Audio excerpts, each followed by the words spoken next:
A surprising amount of Americans are questioning what took place when President Trump was almost assassinated, and rightfully so, because, well, our federal government's not being transparent. And so we've got more questions than answers, even though many of them, between Secret Service and the FBI, have been dragged in front of congressional and Senate committees to answer questions. And again, they just don't want to answer any of the questions. They continue to cite that there's an ongoing investigation taking place, which we all know is a pile of crap.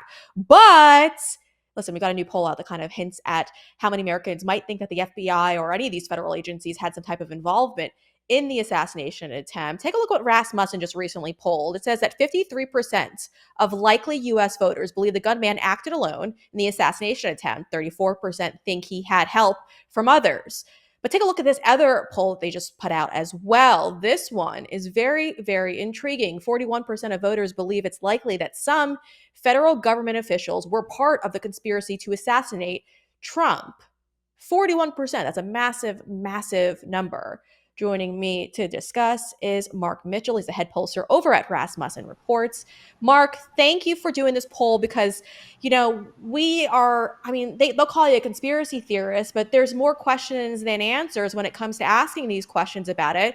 And I'm happy to see that I'm not alone, that 41% of Americans are very doubtful about our federal government. So break down your latest poll for our audience. So this is one of those polls that we're doing, in my opinion, as a public service. The biggest conspiracy, in my opinion, is how rapidly this entire topic got expunged from the news media.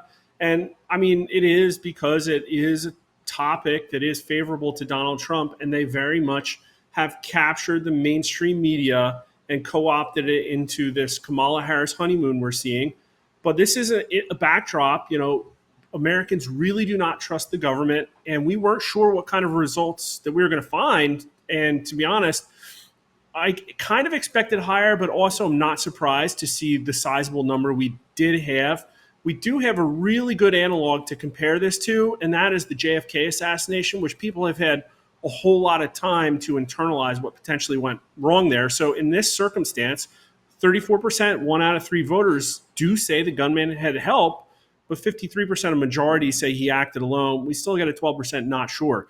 JFK, every time we ask, the numbers are about split 38 to 38. So a lot more people are not sure, but more people do say that Lee Harvey Oswald had help. But the other one, that 41%, that number was immediately familiar to me because every time we've asked that question, how likely is it that the CIA was at least somewhat involved in the assassination of JFK? Last time we asked it, we got a 42% number. And here exactly is almost the same thing. 41%, 20% very likely, 21% somewhat likely. Only 32% say not at all likely that one of our own government agencies had an official be part of a conspiracy to assassinate Trump. That, is an appalling lack of confidence. And the party numbers are very similar to the JFK signal too, although I will say in this case, Republicans are a little bit more likely to say that government officials were involved and Democrats a little less likely. But for Republicans, it's almost 60%, 59%, 31% very likely. And independents poll closer to Democrats on this. 36% say it's at least somewhat likely. Democrats, it's 29%. Now, I will say, again, appalling that only 32% of voters say it's not at all likely. We also asked about local police, and 29% said it was at least somewhat likely that the shooter had help from local law enforcement. Only 33% said not at all likely. But those are nowhere near the size of the numbers that we see when looking at the DOJ, the FBI, the media, because famously in our polling, 53% of Americans said the FBI is Joe Biden's personal Gestapo. 64% think intel agencies are working with the corporate news media to influence the elections. And my favorite, 65% of likely voters think that the January 6 riots were essentially a Fedsurrection, that the government is involved. Well, that's impressive. And I'm sure that's pretty much anyone's been watching this show at this point. But It's interesting though, because I think Americans are waking up. We're watching as the corporate media hacks over at CNN, MSNBC. They're not really getting the volume that they were once getting with viewership numbers. And I think most Americans get it. They do lie to their audience and they can't be trusted. So it's really no surprise there. Plus, for the last, let's just say 4 years, if you just recently started paying attention, all of these federal agencies have been so open in their political bias and how they're being manipulated by the Biden regime to kind of act as his private police force. And so these numbers are they do give me a sense of optimism though that this is no longer kind of a conspiracy, kind of like a everyone would say, oh no, it's like a conspiracy at this point. This is actually something that most Americans do agree with, and so that's kind of refreshing to me.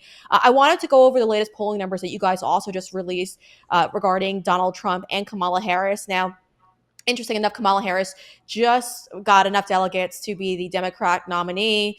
Ooh, like that was a surprise. But your polling data is interesting. So 49% are polling with President Trump right now and 44% with Kamala Harris. But there's been about a 1% like a 1% uptick for Kamala. Is that correct from the last time you guys polled? A lot more nuance than that. Before we get into it, I will say, though, that everybody says that this country is phenomenally divided, 49.9 to 49.9%. And increasingly in this setting, we're learning that that really isn't the case. It really is a situation where there's massive gaslighting. The problem is the gaslighting works and it is effective because right now the electorate's only 33% Republican. And even in that environment, you have a situation where 60% of Americans say the media is enemy of the people. 66% are at least somewhat concerned that cheating is going to affect the outcome of the 2024 elections. And again, that number with the intel agencies influencing news media. But here's the problem. The gaslighting does work. So Kamala Harris did have this massive honeymoon bounce. Now, we polled on Kamala Harris versus Donald Trump last week. It was based on only 3 nights of data. It had Donald Trump up 7. And then we just released another set just yesterday, and it had Donald Trump up 5 in a two-way, but only up 1.5 points in a multi-way. And so the headline is, okay, after all of this gaslighting, all this positive press, after the Obama endorsement, Donald Trump still holds on to a lead, but I don't know if you can get chart number 2 up. Otherwise, people, we can always link it after. But we took every single individual night data and put it on a plot. And you can just see this massive curve where all of a sudden Democrats, really were caught surprised, I think, by the switcheroo. We had the first night Donald Trump beating her by 16 points. The next night it was only 6. The next 2 nights, Donald Trump was actually underwater. So if we had done a poll, we would have shown Trump losing. But the problem is that bounce immediately started fading. So it lasted about a week. And we're going to poll on this every night now until the election. So we'll have a lot of data out there. But my guess is that we're going to settle into maybe a Trump +3 to a Trump +5 territory, which kind of matches in the strike zone of where the highs and lows of some of the pollsters like Bloomberg has been, kind of right in line with Harvard-Harris. And of course, the caveat is there could always be a black swan. There could always be a market implosion. There could also always be really good press. Maybe the DNC will knock it out of the park. I don't know. Based on their record, I think we all look back at 2020 and look at their convention as a bit of a debacle. So we'll see if they've turned that around or not. But there will probably be some times when Kamala Harris gets this kind of news cycle, which, as we all know, keeps her out of the press, keeps her totally on teleprompter, keeps her doing Joe Biden's job while he gets on the wrong airplane, right? Like, they got a long time to go, but that's probably what we're going to see for the next 3 months. Yeah. No, I'm right there with you. I think that is what we're going to see over the next few months. And it's interesting because we've been covering on the show how they're trying to rewrite history for Kamala. So they're trying to pretend like she's presidential material.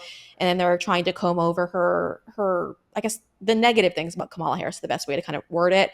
But obviously, she's failed her way up. And I think most Americans kind of see that. But you also did another poll regarding Kamala and her border policy and how Americans felt about it. And 48% say Kamala Harris has done a poor job on the border policy, obviously, as borders are.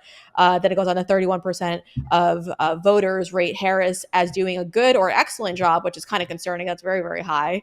And then again, it just continues to go on for her.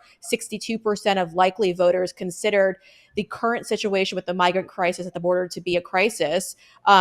What do you make of all of this? Do you think this is going to hurt her? Because the media campaign against her right now, or for her right now, is to kind of come over all these issues and say that she isn't the border czar. So how do you think they're going to fix this one, potentially polling wise? The problem with issue polling is it doesn't seem to matter as much now because the number one and number two issues are the economy and the border. And it's like people tell us that they think Joe Biden's economic policies are worse than Trump. We have new numbers coming out next week that'll go into that. And yet here she is winning in a lot of people's polls and, kind of competitive in ours. But I'd say even more stark is just a month ago, like a week before that debate, we asked people if she was one of the best or worst VPs in recent, history of vice presidents. And 49% said she's worse than most recent VPs. Only 19% of all U.S. likely voters said she was better. And yet, this switcheroo happens and all of a sudden she's polling right where Joe Biden was. So as far as issues are concerned, the Democrats are increasingly becoming immune to concern about the border. They're becoming more split if you ask them if we need to do more or less, and if legal aliens. But what I can say is that issue just doesn't matter to them anymore. So it's like you don't even need to look at their polling on the topic. Like they don't care about that issue. I think the number one issue, and I don't know how to poll on it, is will you vote blue no matter who? And that's kind of what it looks like it seems is the case for Democrats because they didn't say Kamala Harris was way better than all previous VPs. And, here she is. Like, we haven't really polled her favorability recently. I'm sure it'll be close to 80, which is where Joe Biden was even after that horrible debate. She's getting 84, 85% of the Democrat vote right now. The crossover advantage Trump has is gone. So it doesn't really seem to matter at all to Democrats what the issues are. They're just going to vote for Yeah. it. Yeah, it's bizarre to me. It really is bizarre, their voter base, I have to say. Thankfully, we don't do that over here. Republicans are a little bit more, well, they care a little bit more, I think. Maybe they just don't want to listen to the corporate media. But at this point, it's interesting to see how it's all going to play out. Mark Mitchell, thank you for doing all this for me. I know this is a lot of data to dive into, and it takes a lot of time, so we greatly appreciate it.